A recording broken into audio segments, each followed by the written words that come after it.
Hello Taurus. Great to have you here. My name is Shona. Today's reading is a general love forecast for November 2025. As always, take the messages that resonate and release anything that doesn't. Don't forget to like and subscribe to stay connected with upcoming readings. Let's see what's headed your way, Taurus.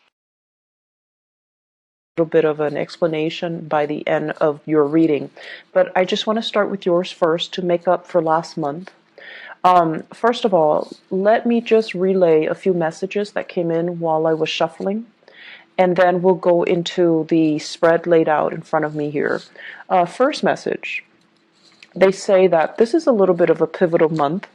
You're making a lot of adjustment to your choices and your decisions. So I feel as if, last year a lot of things were stalled, but coming into 2018, things are freeing up. So that means you have the green light, but you're still kind of like not really sure what's the right thing, what's the right choice, or what's the wrong thing, what's the wrong choice. So you're kind of still on the fence about many of these decisions, okay? The second message here is they say you want to arrive at the optimal outcome, but with every gain, there is a loss in another area of your life. So it's almost like, for example, some of you want to move away. Some of you are just like anxious to get your own place, right? And move away from the family members or mom and dad or whoever it is that you're living with. So on the one hand, yes, you can gain a bigger space and freedom and independence. But on the other hand, there is, that financial outpouring that you would need to, pay for that extra space. So that's just an example. It's like you're starting to see that, there's no free lunch. You gain some and then you lose some. So I feel like because of that, you're a little bit more hesitant about making big decisions because you want to arrive at the best optimal outcome. But they're saying here the best optimal outcome doesn't exist. It's like you're going to gain some in some areas and then you're going to lose some in other areas. So this is kind of like where you are right now, where you're looking at, I want to say like decisions and also consequences, okay?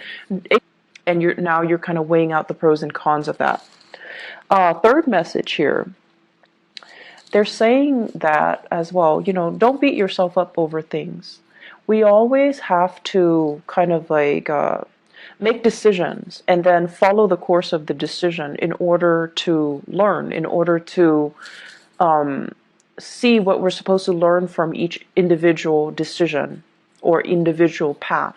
And so there isn't really a wrong choice. There is, however, decisions made in moments of weakness versus decisions made in the spirit of enlightenment. So I feel like distinguishing between those two and then vowing to yourself, I'm going to make decisions from now on from a place of enlightenment rather than from a place of fear, from a place of temptation, or from a place of weakness. Okay? The last message that I feel coming in is unfortunately, there's going to be a lot of decisions that you need to make for this month. You need to finalize some things for this month. And what you thought was all, a bed of roses, I feel like it's proving to be otherwise. So where are you going to go and what are you going to do? And it's interesting because they keep mentioning go as in, I feel like a lot of it has to do with geographical location changes for many of you, and then they're saying to do as well. So I feel like that's going to be in terms of work and in terms of proactively making a decision first in your mind before talking about it with another person. So it's like they're saying like try to filter out people's opinions and don't let people's expectations interfere with this decision, okay? So those are the 4 messages. Let me just go into this reading here. So as you well know, this is the format, the layout that I used for last year, but let me just go over the way it works. The first 8 cards are predictive cards, and this is your spiritual advice here. I am going to go over it in a little bit. So first of all, I have here the 7 of Cups, and the Prince of Swords. So this is like the Knight of Swords, okay? There is an air sign that we're dealing with here. This is an Aquarius, Gemini, or a Libra in your midst. And I feel like some of you have some mixed feelings about this person. On the one hand, this is somebody who is quite courageous, witty, quite intelligent. But I feel almost like in the past, they've said a lot of things or made a lot of decisions that they regret. And I also feel like there's a lot of talk here, but almost like a lack of follow through. And I feel for many of you, this is somebody that you're dealing with heavily. There is a strong sense of personal reliance on this person. It's almost like you rely on them to follow through with their end of the bargain. When they say something, you hold them to it. You kind of like, I guess, rely on them to follow through with their words, rely on them to give you all the information. So I feel like this is somebody who is a little bit hot-headed. They can as well. Very often they take charge of situations. You know, they're a little bit more on the impatient end. They take charge, they move things along. And I also feel like in the past, it's almost like if you're in a business partnership, a friendship, or even a romantic relationship with this person, it's almost like the relationship moved according to this person. So this person is like leading the way, whereas you might trail behind. This is the month where I feel like you're going to see this situation as, why am I constantly following the beck and call or following in the footsteps of the other person? And the Seven of Cups comes up as well. It's almost like looking at somebody as the ideal fantasy, but then the reality starts to dawn on you that, why am I constantly following the other person? Why am I not taking charge of a situation? Where is my free will and where is my sense of agency? So I feel like you are questioning as well the contributions that this air sign is putting into your life. You're also reassessing whether or not they're telling you the truth or giving you some type of a pipe dream. And you're also questioning whether, in particular, if a business partnership with this person is going to come to fruition. So I feel like there are a lot of questions here that I feel like there are a lot of things that are coming up regarding this person for this month. And this person might be, like a fixture in your life for quite some time. But this is the month where you're going to be really, it's like analyzing everything they say and dissecting and taking apart, disseminating all the things that they're saying. And I feel like they might have good intentions, but they do seem to me to be a little bit forgetful, or to be a little bit like like not as reliable as you would like. Okay. The second two cards here, we have here the Hangman and the Death card. So this combination denotes to me having to wait on decisions from other people. It's almost feeling like putting our needs first, making sacrifices in order to appease another person. So that means putting your needs secondary to another person. When someone comes into the picture, and I feel like it could very well be that air sign, Aquarius, Gemini, or Libra, when they come into the picture, you kind of like drop everything that you're doing and then you cater to them. And then on top of that, I also feel with this Death card here, many of you are leaving that old way of doing behind. You're no longer putting your life on hold. You're making sacrifices so that you can move on ahead and not feel as if you are kind of like following along the whims of another person, rather than taking control of your life, or rather than doing what you prefer to do on your own. So I feel many of you towards, I want to say like the middle of this month, there will be major changes happening in your life. And I also feel there is movement. There's also like things that have been tied up, things that have been kind of held up, things that you were waiting on the decision of other people. You're going to get the green light, and you're definitely going to be able to know exactly which way you are forging ahead, okay? So the transition here happens, it seems to me, like around the middle of the month, or especially the reality starts to sink in, and decisions are discussed, decisions are made, and decisions are finalized. I also feel here, we have here the Ten of Cups and the Three of Wands. First of all, there will be a major visit, family members, loved ones, people that really make you sing with joy and contentment. They're going to be coming to visit you. So for some of you, you might have family members coming from overseas. This is a card here. Three of Wands is about waiting for your ship to come in. The Ten of Cups is about family members. It's about loved one. It's about having that sense of reunion, that sense of homecoming, being with people that are very like-minded, that understand you in and out. So I feel like some of you are waiting for some major visits from other people and people you care about. In particular, family members. They're making promises to come see you. I'm seeing like northern hemisphere to the southern hemisphere. So they might be coming from the northern hemisphere to see you in the southern hemisphere. I'm also feeling, or vice versa, but I feel like this is vast geographical distance that they're covering here.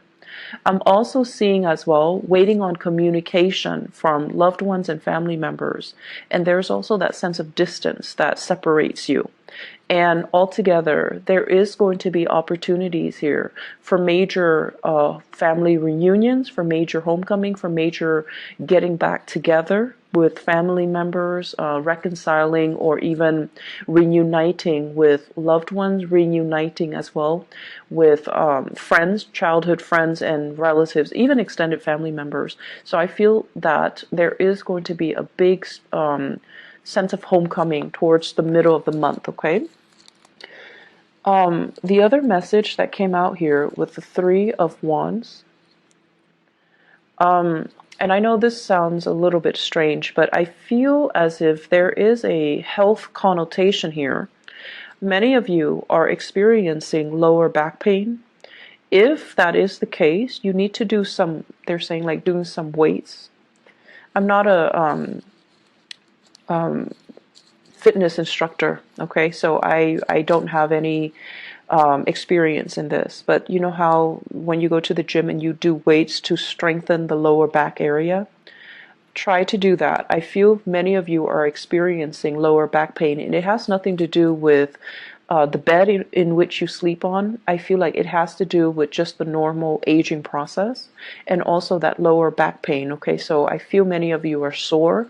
I'm also feeling many of you needing to do some heavy stretches. Taking the proper time to do stretches before you do any extensive or intensive workout routine. So that means making sure you warm up your body, making sure you stretch adequately so that you can, you don't encounter any pulled ligaments, pulled muscles, or any sports injury, okay? I especially feel as well the lower back area, so please be careful about that. Give me just a moment. There is another message that is coming in as well. I do see some home decor for some of you. Home decor, getting the house ready, maybe because you have guests coming in. I'm also feeling as well, if you are taking trips and you're near water, be careful about your things falling into the water, okay? So if you're going sightseeing or whatever it is. So that's what I'm getting here, and it's actually very rare that health situations come out here with this Three of Wands. The last two cards that we have here, we have the Eight of Cups, and the Eight of Cups usually denotes walking away from a situation that you've invested a lot of time in. And the Five of Swords. The Five of Swords is basically not stooping down to another person's level, and the Five of Swords is usually doing things, and especially, if it's a negative end of the Five of Swords, it basically means kind of sacrificing your morals and your values in order to achieve something. But what I do feel happening here is I feel that many of you, this seems to me as if an argument cannot be won. It seems to me as if there might be some communication that is going to bring a situation down to reality for you. You're going to know exactly where you stand with another person, and you're going to know whether or not it's worth the investment to, continue with that friendship, continue with that relationship anymore. I'm also feeling as well, if there are harsh words, especially exchange between friends, then I feel that your family members are going to be the ones that will kind of come in and be that shoulder for you to rely on. And then I'm also feeling as well with this Eight of Cups, this is a situation where it's like nothing can be changed, nothing can be fixed, even though we've invested a lot of time in a situation. We know that we can't really continue the way that we have, and we're going to have to let people walk away if they choose not to reciprocate, or they choose not to stay in a relationship with us. So I do feel that this is a time where many of you are letting go of the control, and if the other person is not willing to be 100% on board, to be 100% committed, or to be 100% on the same page as you are, you're no longer forcing it, you're no longer controlling the situation. You're going to allow them to go, okay? Taurus, you are a fixed sign, and I feel like your energy plays out in a very similar manner to that of Aquarius and Leos. The other sign that's fixed is Scorpio, but I feel like it's very different with Scorpio. Scorpio is your opposite sign, so it's very different. The way that your energy manifests is that when you do things, you have a tendency to want to, like, okay, if I do this, what am I getting out of it? It's almost like wanting to control. It's wanting the outcome to be equivalent to the energy that you're putting in to do that work. So it's almost like, what am I getting out of it? And there's nothing wrong with it. You calculate things and you want to have the best optimal outcome. And I feel like for many of you, there might be situations where you have invested. It's like sunk cost, right? I've invested too much. If I were to leave now, I would forgo all of these initial investments. There's too much sunk cost that I cannot recoup. If I walk away now, I'm going to lose everything that I've put in.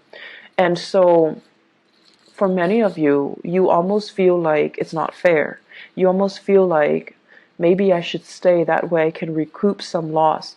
And I feel this is a situation where the longer we stay, the more dissatisfied we're going to be. And the longer we stay, the more we're going to lose out on a situation. So this is a big decision here that you're going to have to stay to really think about.